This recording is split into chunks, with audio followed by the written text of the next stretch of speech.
Good day, ladies and gentlemen. It's Eric Coffin. I'm here at the March 2024 Metal Investors Forum in Toronto. Just ahead of PDAC. It's March 1st.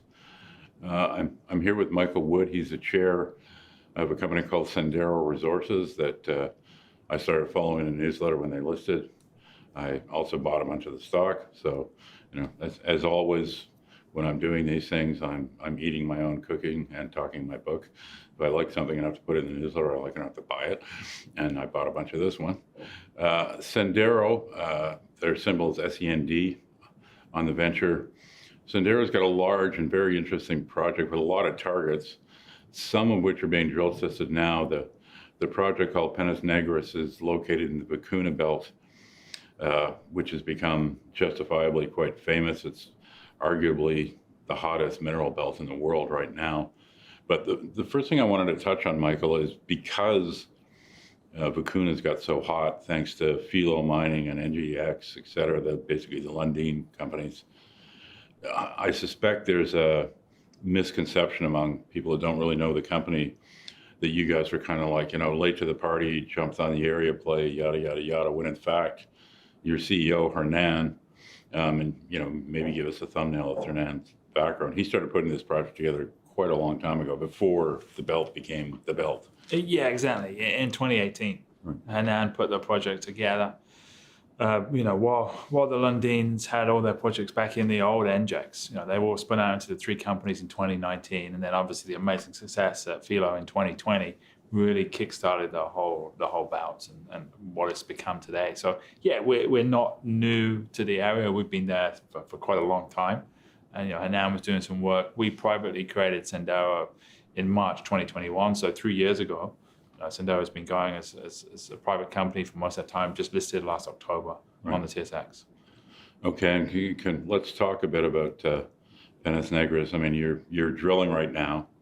You've drilled 3 targets.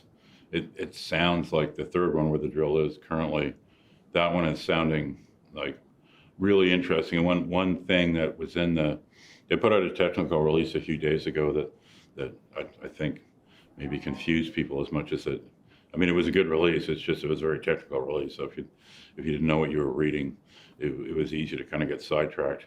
To me, the most important sentence in that entire release, honestly, was a comment about this third target, La Gita, that the first drill hole has confirmed that does appear to be a telescope system. People think this when they think telescope, but when they're talking about it in terms of these kind of systems, they actually mean that they're putting a telescope together where you basically get this rapid erosion and uplift at the same time. Because these systems, epithermal systems are the near surface expression of a large hydrothermal system. Quite often the at depth expression of that is a porphyry. But those things can be, there's a reason why guys drilling for epithermal in Nevada aren't going, well, let's put in some porphyry holes. Well, the porphyry could be like 5 kilometers down, who knows? One of the things that makes the Vicuña belt is that because of its geological history, you've got these systems where it's all kind of smushed together. So it's almost a continuous thing going from the high subalidation epithermal into the porphyry body below it. And it looks from the first hole that you have that type of system. Yeah, exactly. That was the key message we want to get across from what was a very technical update. And we knew La Gita from the historic drilling in the mid-90s from El Dorado, there was good epithermal mineralization. And that was all RC.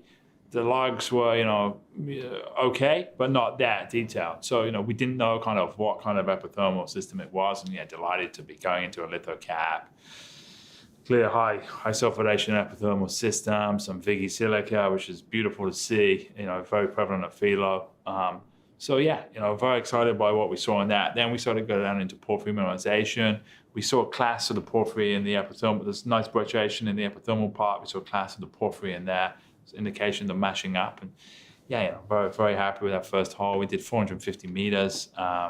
We hit a fault zone of about 30 meters, quite a big fault, slowed us down, and then decided to transition. That was an initial vertical hole. Now we're doing an incline in towards what we hope is the center, in towards the center of the magnetic anomaly, into the IP anomaly as well. I started on the kind of shoulder of both. So that's hole 4, and it'll be interesting to see how that goes. But, because well, that news list, the other thing that was in that news list was the geophysics from La Gita. That it almost got ignored by a lot of people, which was surprising to me because it's really impressive geophysics. I mean, the mag shows clear mag highs wherever you want them to be. Looks like you've got an east-west trend of them. The IP, and I realize induced polarization, these chargeability anomalies. I mean, normally the strongest part is the pyrite halo. I mean, IP was actually designed to find porphyries. That's what it's for. But it's an incredibly strong chargeability anomaly. I mean, that's like crazy high chargeability. It is very high chargeability. The center, even like the shoulder where we're drilling, is higher than I think most people's high. So yeah, there's a lot of sulfides in the system. We know it's a very powerful system, and yeah, we're now very excited drilling into it and what we're seeing. So I think we touched on in hole 3, there were a lot of different copper sulfides. It wasn't just chalcopyrite, there was covellite, there was energite. So to be seeing all those, we're also seeing pretty good, we think, silver, zinc, seems to be some pretty interesting zinc hits coming through as well. So, definitely very complex geology. A lot of a big hydrothermal system, which is what you're seeing up there. And yeah, great to be now exploring it. And you learn so much from these drill holes, right? It's not just all about the headline grades and widths. Seeing all the geology that you don't see at surface, gives the geological team so much more insight. Yeah, I mean, my presentation here was, I mean, some of the usual macro stuff, but some of it was about, discovery stocks, which Sendero is, and why I follow them, why I like them, and how I pick them. And one of the things to understand with discovery stories too is, especially a situation like this where you're dealing with this sort of a telescope system, these things are not simple. I mean, they're very complex systems. It usually takes a few drill holes just to figure out, to literally figure out where the hell are you in the system. Yeah. I mean, you kind of know at a theoretical level where the good stuff should be within one of these systems, but you still got to put some holes in to figure out where you are and to be able to vector to that good stuff. And it sounds to me like, just being able to confirm you got a telescope system, you got a lot of the right parts. I mean, that's, sight unseen as far as assays go, and almost irregardless of the assays. I think that was a very important hole that the market really didn't pay as much attention to as it should have. Now, I don't think assay turnaround times aren't terrible down there, so it's probably not. We're probably not waiting too long. No, I think we were really hoping we would have it by now. Fortunately, we don't. But hopefully, we're talking 2-3 weeks before we get out some initial holes. I think not a long time, and definitely a lot better turnaround down there than in other parts of the world. And so that also helps us, right? Once we can start seeing assays, it's great to see the actual assay result. You get an idea, but you don't really know until you see the assay. So that's definitely going to help us over, we're kind of almost 2 months in, not quite 2 months. We've got another kind of 2 months to go. So having initial assays less than halfway into the program, hopefully, will definitely help us. But what we've seen at Najida is special. And it is what we're looking for. Yeah. High sulfidation epithermal systems in the south are big. Porphyry systems in the south are big. When you get the two combined, they're ginormous, right? That's Filo. It's Jose Maria.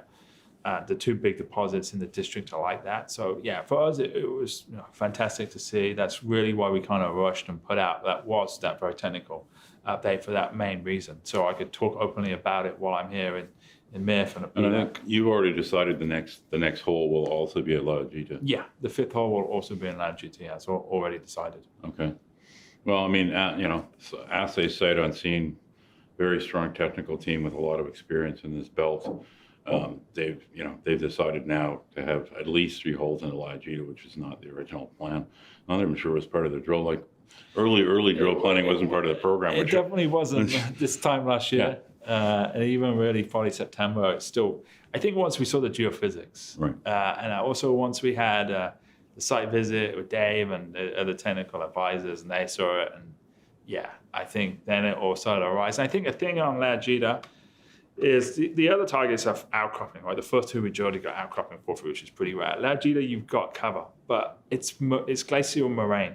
So it's a load of boulders. So it's not like, we in these first couple of holes, we're starting to hit the mineralization about 80, 90 meters from surface, but it's all moraine. Right. Now, you don't need to blast the moraine. You can literally just bulldoze it out of the way. Right. So it's way cheaper to get that moraine cover. You're not blasting it to 100 meters of cover. You just bulldoze it out of the way.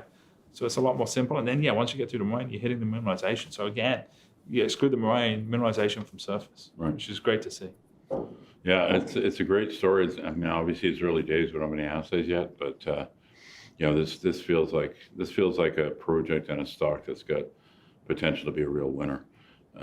SEND on the venture, great story, great team, great location. Thanks for coming by and walking us through it, Michael. Yeah, thank you, Eric.